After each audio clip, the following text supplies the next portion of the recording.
అందరికీ నమస్కారం అండి. ఈరోజు గొలుగొండ మండలం ఇక్కడ లింగంపేట నూకాలమ్మ వారి గుడికి రావడం జరిగింది దర్శనార్థం. ఇక్కడ ఈ గుడి చాలా ఫేమస్. నేను చిన్నప్పటి నుంచి చూస్తున్నాను. ఇక్కడ ప్రజలు, ఈ మండలంలో ప్రజలు కానీ, గ్రామ ప్రజలు కానీ, కమిటీ సభ్యులు కానీ అందరూ కూడా భక్తి శ్రద్ధలతో ఒకరోజు పండగ కాదు, ఇది 2 రోజుల పండగ కాదు, ఒక 9 రోజులు అలా చేసి బ్రహ్మాండంగా ప్రతిరోజు తీర్థం లాగా రోజు ప్రోగ్రామ్స్ ఎంతో నా చిన్నప్పటి నుంచి చూస్తాను నేను. మన జిల్లాలో అప్పుడు విశాఖపట్నం జిల్లా, మనకి ఉమ్మడి జిల్లా ఉండేది. మన జిల్లాలో నాకు తెలిసి ఉప్మాక, అనకాపల్లి, లింగంపేట, తర్వాత నర్సీపట్నంలో బలిగట్టలో జరిగింది తీర్థం. ఎక్కడి నుంచి అక్కడి నుంచి పంచ సామాన్లు, బిందులు, షాపు పెట్టి రోజు తీర్థంలో జరిగింది. రాను రాను రోజులు మారిపోయాయి. ప్రజలకు టైం లేదు, బిజీ అయిపోయారు. బిజీ అంటే పని నుండి కాదు, పని లేక బిజీ అయిపోయారు. సాయంత్రం అంటే ఏది పార్టీలు చేసుకోవడం తప్పించి పండగలు అంటే జాగరాలలో కూడా ఎవరు తిరగట్లేదు. పూర్వం జాగరాలంటే ఆ ఊరి జనం అంతా ఘటాల వెనకాల తిరిగేవారు. ఇవాళ ఘటాల వెనకాల తిరిగేవాళ్ళు కనపట్లేదు. అంచేత పూర్వ సాంప్రదాయం చూడండి. ఇవాళ చూసారు ఇక్కడ లింగంపేట వచ్చాం, ఎన్ని షాపులు సరదాగా.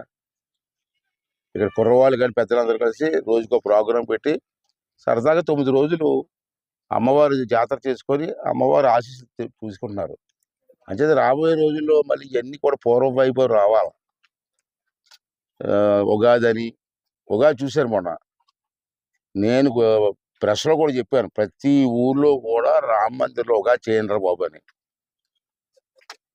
కానీ ఎంతమంది చేశారు?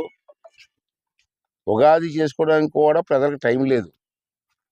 నూకాలం పండగ ప్రతి సంవత్సరం వస్తుంది. గ్రామదేవతల పండగలో రేపు 6వ తారీఖు శ్రీరామనవమి. ఇప్పటికీ మీ ద్వారా మనం చేస్తాం అందరికీ.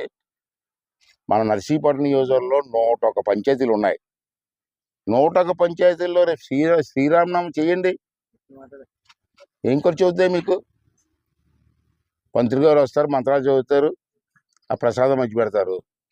ఇప్పుడు కుర్రవాళ్ళకి నేను చూస్తున్నాను, కొంతమంది కుర్రవాళ్ళు ఇప్పుడు ఈ టర్మలో పుడుతున్న కుర్రవాళ్ళకి శ్రీరామనవమి అంటే తెలీదు, ఉగాది అంటే తెలీదు. ఈ అమ్మవారి పాకరిస్తే ఈ అమ్మవారు ఎవరైనా వస్తున్నారు. జనరేషన్ కూడా మార్పు వచ్చేస్తుంది. మన సాంప్రదాయాలు కూడా తెలియట్లేదు. అంచేత నేను కోరితే అంటే మళ్ళీ నేను బలిగట్టలో చూసినప్పుడు నేను చాలా ఆనందం వేసింది, నాకు చాలా సంతోషపడ్డాను. నేను బలిగట్టల్లో మళ్ళీ అది ప్రారంభించడానికి నేను ట్రై చేస్తాను. ఈ కుట్లందరినీ పిలిచి బలిగట్టలో ఒక 5-6 రోజులు 9 రోజులు పెడదాం. పూర్వం జరిగింది, అలా తీసుకురావాలా. రేపు శ్రీరామనవమి 6వ తారీఖున ఉంది. మనందరికీ కూడా రాముడు అంటే మన అందరికి దేవుడే కదా. అంటే ప్రతి పంచాయతీలో రామ మందిరంలో శ్రీరామనామం చేసి ఆ పూజ చేస్తే ఆ గ్రామం సుభిక్షంగా ఉంటుంది, అభివృద్ధి చెందుతున్న పెద్దలు చెప్పారు. అంటే అందరూ కలిసి ఎంత అవుతుందండి, అందరూ కూర్చుంటాం. దీనికి పార్టీలు ఎందుకు?